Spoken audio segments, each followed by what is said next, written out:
Reese, still reeling from the loss of his love, Mandy, struggles with his understanding of the wolf bond and its implications for his relationship with Trinity.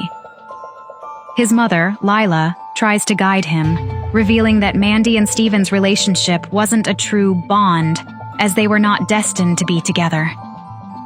Reese, finally opening up, confides that he believes he knows the identity of Trinity's father, a revelation that leaves both of them stunned. Who is Trinity's father? How will this revelation impact Reese's relationship with Trinity? Will Reese be able to overcome his past and embrace the possibility of a true bond with Trinity? How will this knowledge change the dynamics of their relationship in the pack?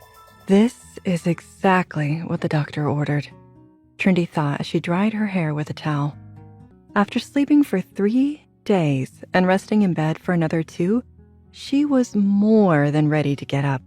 Her first stop, a nice long soak in her pool-sized bathtub. Next up, Trinity needed to talk to Reese. She wanted to thank him for rescuing her. She heard everything that happened. She couldn't believe that Reese had rescued her himself once again. Trinity looked in the mirror. Normally, she only wore makeup on special occasions, but she was feeling nervous about her impending conversation with Reese. She dabbed on some blush and ran a mascara wand over her lashes. It was amazing what 5 days of rest and a little makeup could do.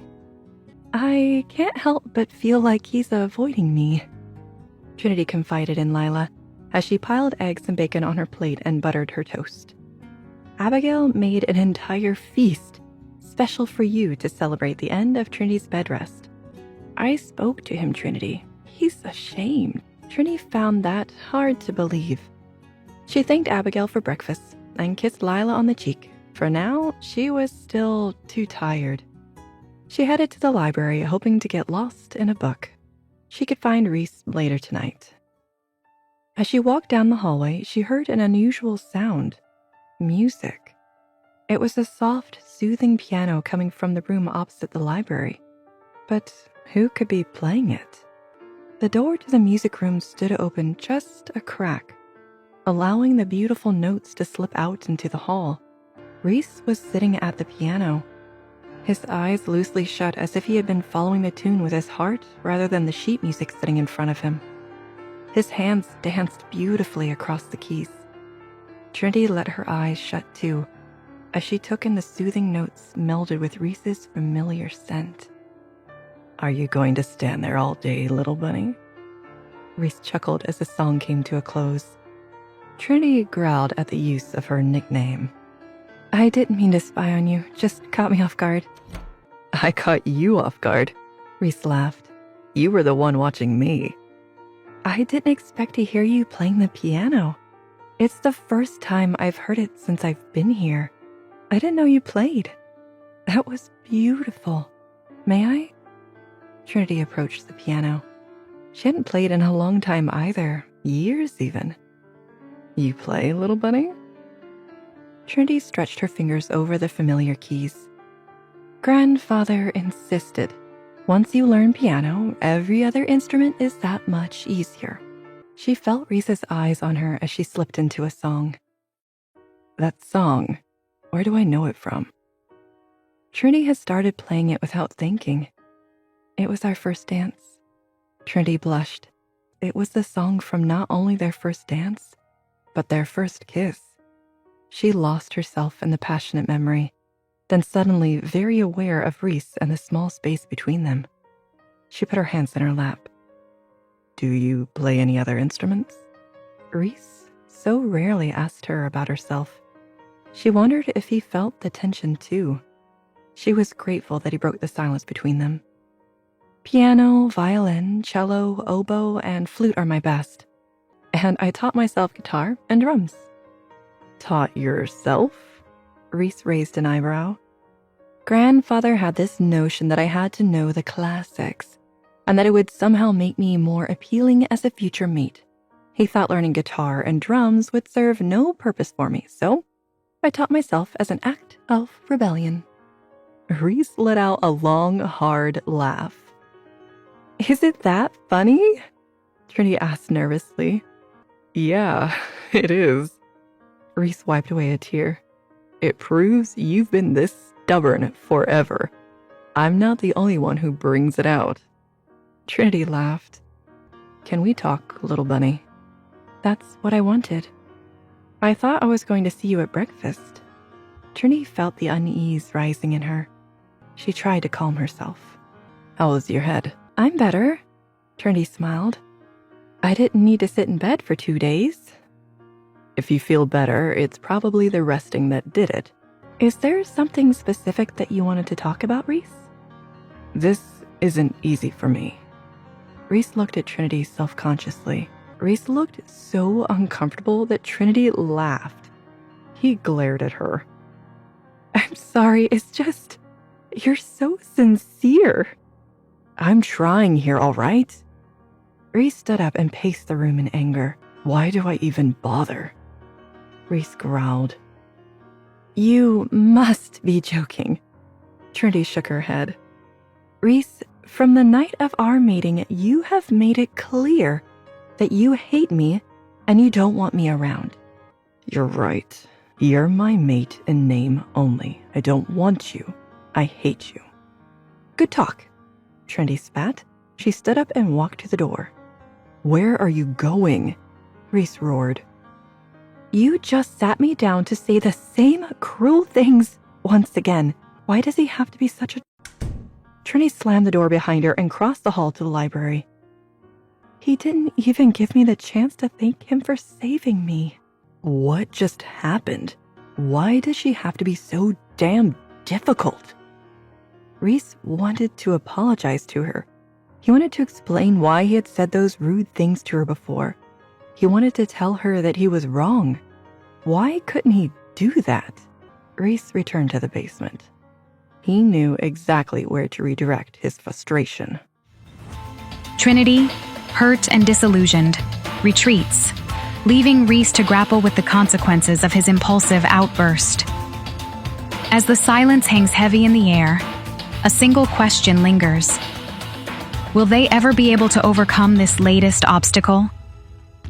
Can they find a way to mend their broken connection, or will their pride ultimately tear them apart?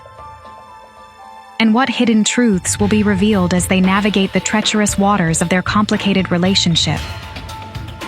Will Reese be able to apologize to Trinity and explain his actions? Can Trinity forgive him for his hurtful words?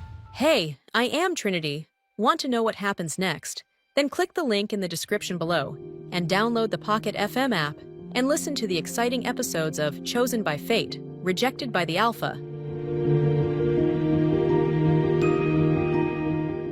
Trinity, recovering from a long illness, is eager to get back to normal life.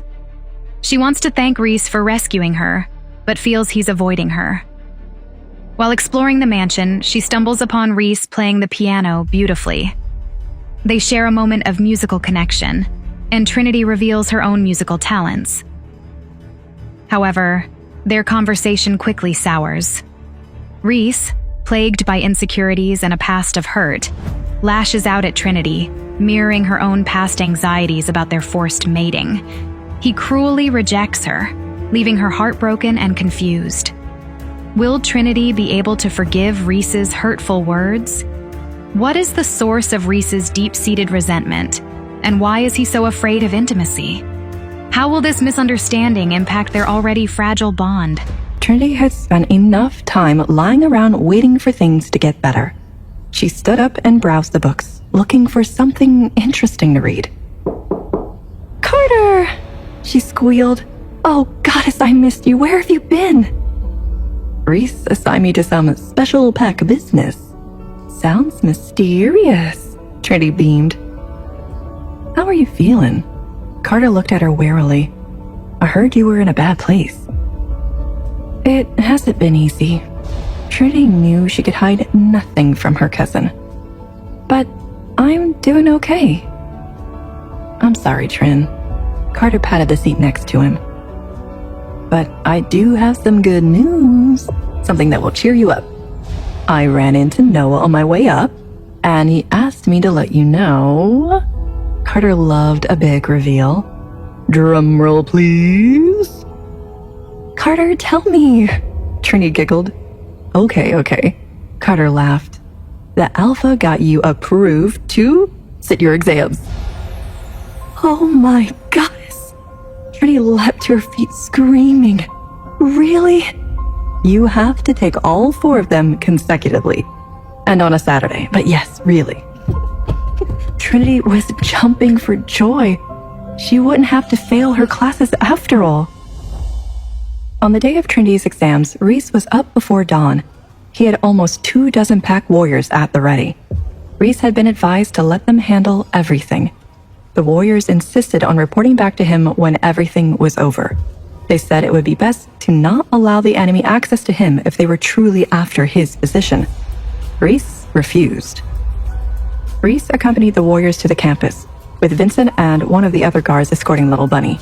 Upon arrival, they could smell that rogue wolves had been scouting the area. I'm sorry, Alpha. Kenneth, one of the warriors, explained nervously. Something funny is happening to these trails. Funny? Reese couldn't help the edge from creeping into his voice. Explain, Kenneth. Well, the smell keeps fading in and out when it gets to a certain point. Kenneth seemed reluctant to elaborate. When Reese approached Kenneth, he recognized the scent of the rogue wolves that had been scouting the school. But as he got closer, he noticed the smell fading in and out. It didn't disappear altogether, not like with the warlocks in Riley's estate, but it was enough to make the scent difficult to follow. This is exactly what I was afraid of. Reese approached the edge of the forest, where the smell appeared to continue. Tell the guards at the school to be extra alert, Reese ordered Kenneth. Whoever might try to attack could have the aid of warlocks. Kenneth's eyes went wide. Warlocks? Reese nodded. Why would warlocks be working with these wolves? Are they rogues or from a pack? Are they trying to get to me? Or do they want my little bunny? Reese's mind returned to the same suspicion that had been bouncing around in his mind since their visit to Riley's pack.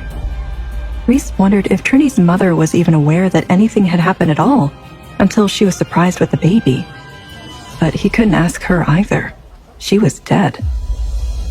There had just been some things that made Reese wonder, like how Little Bunny's eyes glowed in the forest on the day she was attacked. She seemed to be tracking the warlocks with little trouble until Reese had broken her concentration. It was like she could see past all the trees, through the night itself, to see them. Then there was the color of her eyes. Of course, they were unusual when they were glowing bright blue and white, but even on a normal day, they weren't typical for a werewolf.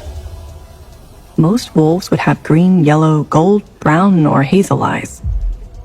Is she half human? Is she half warlock? Or is she something else completely?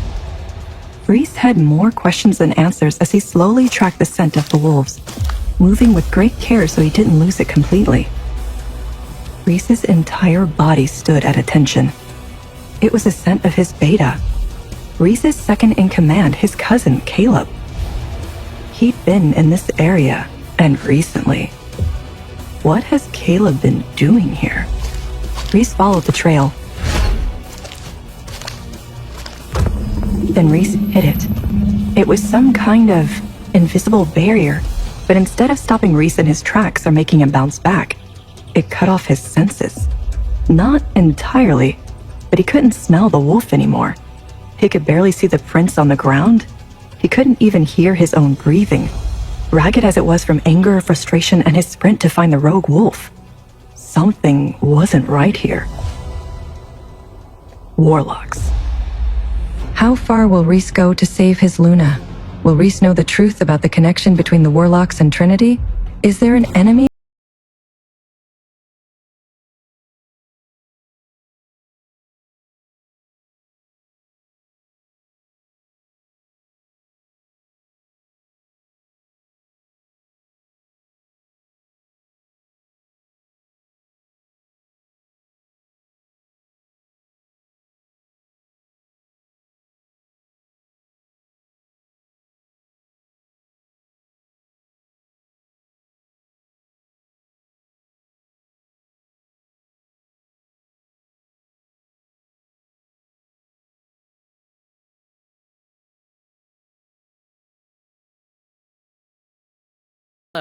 and download the Pocket FM app and listen to the exciting episodes of Chosen by Fate, Rejected by the Alpha,